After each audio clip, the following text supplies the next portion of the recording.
What if the desire you hide the most is the one that controls you the most? If we're honest, there's at least one thing we don't want to admit desiring. But denying our true wants twists us psychologically and distorts our decisions. So today, we'll explore why sex still controls your mind, even if you think you're innocent. And we'll learn how to escape its grasp through Jungian psychology. By understanding these concepts, you can gain control over your life again. First, let's define our terms.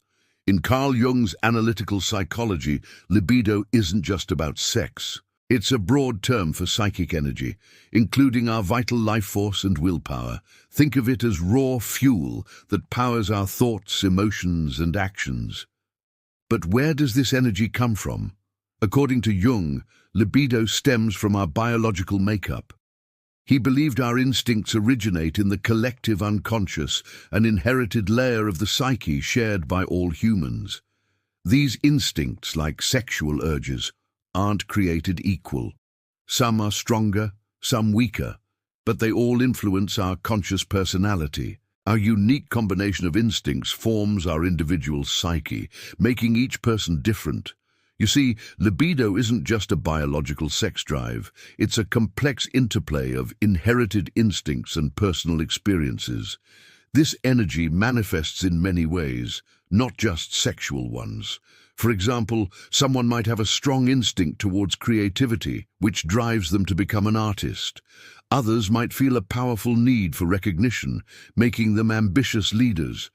But when it comes to our sexual nature, society often misunderstands what Jung meant by instincts. Many assume he saw sexuality as purely biological, driven by primitive urges.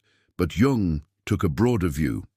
Yes, there's a biological component, but our sexual instinct is also shaped by cultural conditioning, personal experiences, and the symbolic meaning we give it. Jung believes sexuality is much more than just physical attraction. It's a source of creative energy and a pathway to wholeness. In fact, he argued that our attitude towards sex reveals a lot about our overall psyche. How we express and repress our sexual side affects other areas of our lives too. So how do our sexual instincts affect our daily lives? Jung believed sexual energy could be unconsciously expressed in various ways, even outside of actual sexual activity. For instance, someone might develop an obsession with a certain celebrity, or find themselves drawn to risky behaviors like gambling. These seemingly random interests could stem from repressed sexual desires seeking an outlet. The key is that these expressions happen unconsciously. We might not even realize our true motivations behind certain behaviors. Now let's talk about repression. When it comes to our sexual nature, many of us grapple with societal expectations, moral values, or personal traumas related to sex. Sometimes our conscious mind tries to distance itself from these realities by repressing them. That means pushing unacceptable thoughts, feelings, or memories into the unconscious mind. We don't want to acknowledge them. Sounds simple, right? Well, Jung had a different perspective. He believed nothing simply vanishes from the unconscious. Repressing something merely casts it into the shadow, the dark side of our personality. Whatever we repress gains power over us because now it operates outside our awareness. Think of it like putting a lid on a pot. You might think you're containing the situation, but pressure builds up until it explodes in unexpected ways. Here's where things get interesting. Jung suggested that our shadow self can become a tyrant. Why? Because what we repress continues to influence us, but now in hidden ways. It distorts our personality and makes us act impulsively or destructively. For example, someone might repress their desire for intimacy, thinking it's selfish or inappropriate. But this unmet need morphs into a controlling force in the shadow. It might manifest as extreme shyness around potential partners, sabotaging relationships before they deepen, or even developing unhealthy obsessions with work or hobbies as substitutes. Essentially, the tyrant is our shadow self, asserting itself because our conscious mind ignored essential parts of our nature. But wait, there's more. Jung believed repressed desire could also cause neuroses. That's patterns of unhealthy behavior or thinking. Picture a dam holding back a river. Eventually it breaks, flooding everything in sight. Similarly, when our psyche can't contain the pressure of repressed desire, it erupts. This might look like sudden mood swings, anxiety, or engaging in harmful behaviors like addiction. Our true wants bypass our rational mind, hijacking our actions. Even worse, our shadow self can warp our perceptions, leading to projections. We place our own repressed desires onto someone else, usually without realizing it. Take someone who secretly desires to be more adventurous but feels guilt or fear. They might project this onto a partner, accusing them of being irresponsible or reckless. This creates conflict and misunderstanding in relationships. Have you ever heard of the term projection? In Jungian psychology, projection is a defense mechanism where we place our own unwanted thoughts, feelings, and traits onto someone else.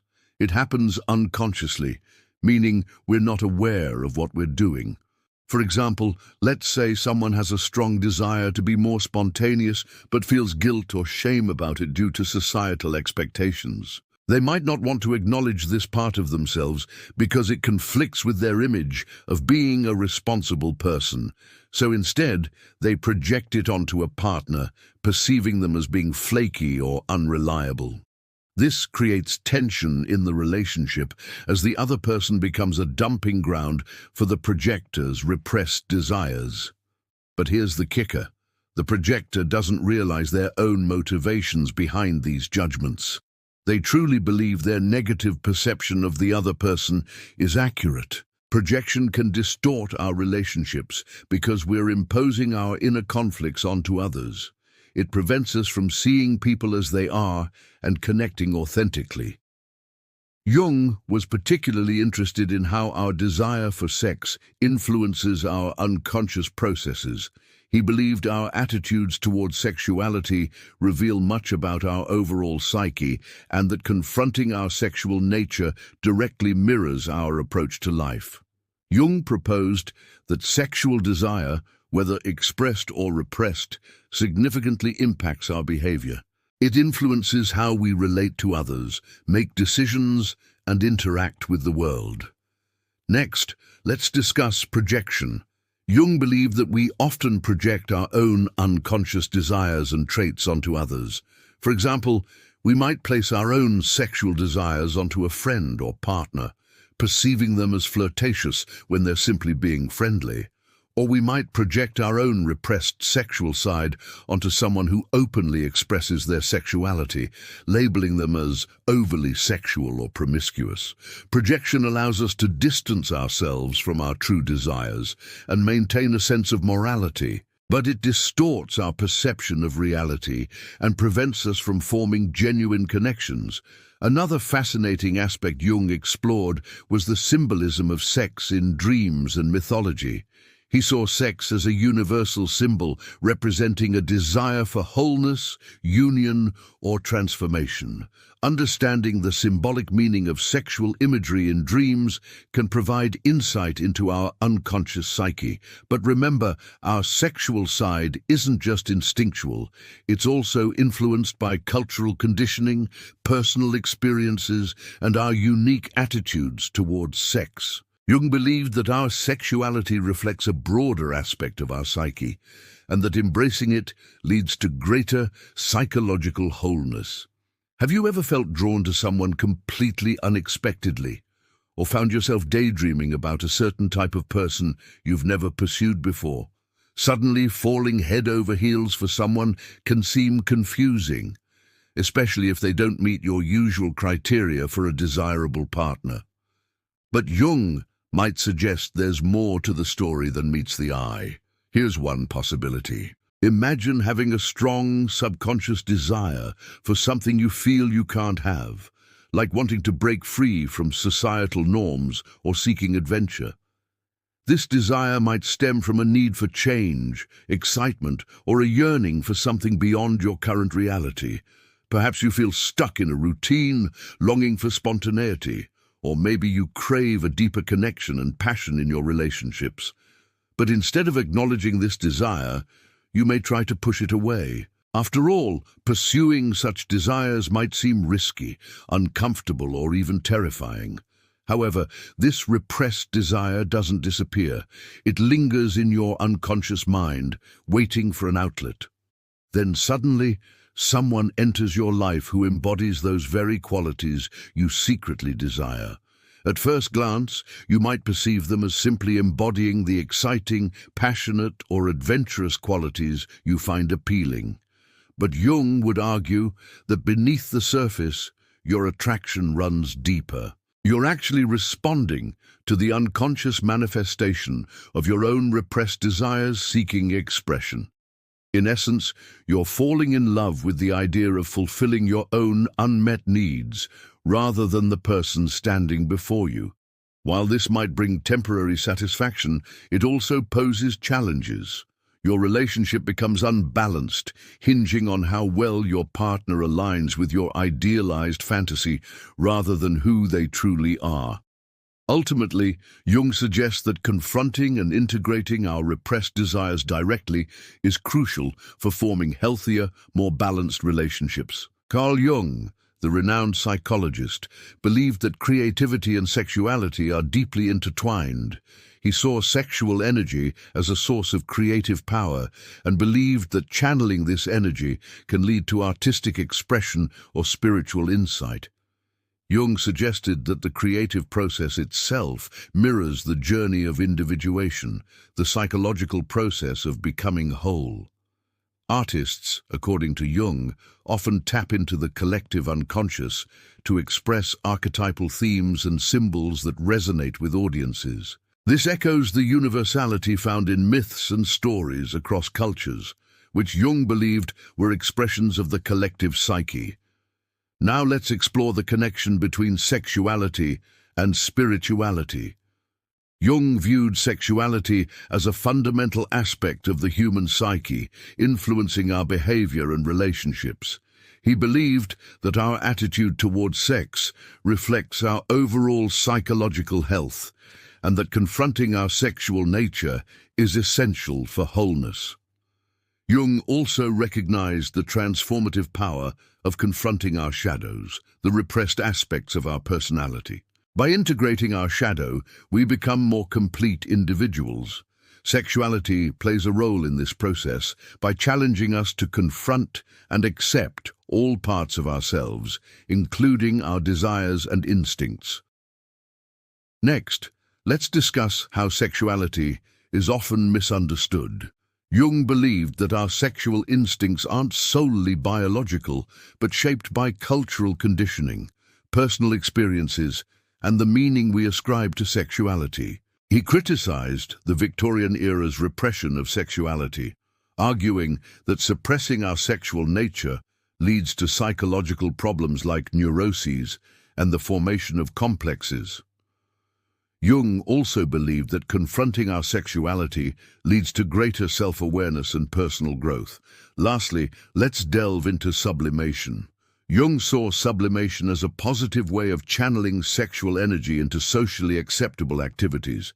Creativity, intellectual pursuits, and devotion to a cause can all be examples of sublimation. Jung believed that this process transforms base desires into higher forms of expression, contributing to personal growth and societal progress.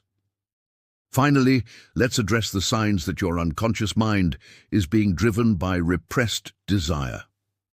According to Jungian psychology, several indicators suggest that our shadow self, driven by unmet needs and desires, is taking the wheel. First, watch for compulsive behavior. This could manifest as gambling, overspending, or an addiction to substances or social media. These behaviors indicate an attempt to unconsciously fulfill cravings that society or our superego deem unacceptable. Another sign is heightened jealousy.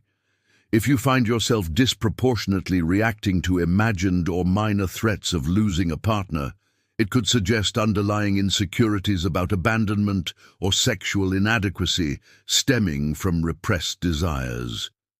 Idealization is another clue. Placing someone on a pedestal and ascribing almost mythical qualities to them often masks our own longing for certain traits in ourselves that we admire in others. Intense reactions like these hint that our conscious personality is struggling to integrate unconscious desires, allowing the shadow to assert itself in controlling ways. And for those who want to dive deeper into Jungian psychology, here are some thought-provoking quotes from Jung himself about sex, repression, and the unconscious. What you resist persists. This highlights how trying to push away or deny our sexual nature only amplifies it, driving us unconsciously. Sexuality is the strongest of our instincts. It is also the strongest because it is the most ancient. This quote emphasizes the primal power of our sexual instinct, urging us to recognize and respect its influence. No tree can grow to heaven unless its roots reach down to hell. This powerful metaphor suggests that confronting our darkest desires and repressed emotions is necessary for personal growth and wholeness. The most terrifying fact about the unconscious is that it can announce itself only through disturbances in the conscious. This reminds us that repressed desires manifest indirectly in our thoughts and actions, often in ways we don't expect or want. In conclusion, Jung's insights challenge conventional views on sexuality and the unconscious, urging us to embrace our desires, confront our shadows, and seek wholeness. Now here's a question for you to ponder. Do you control your desire, or does it control you? Before you go, I have a favor to ask.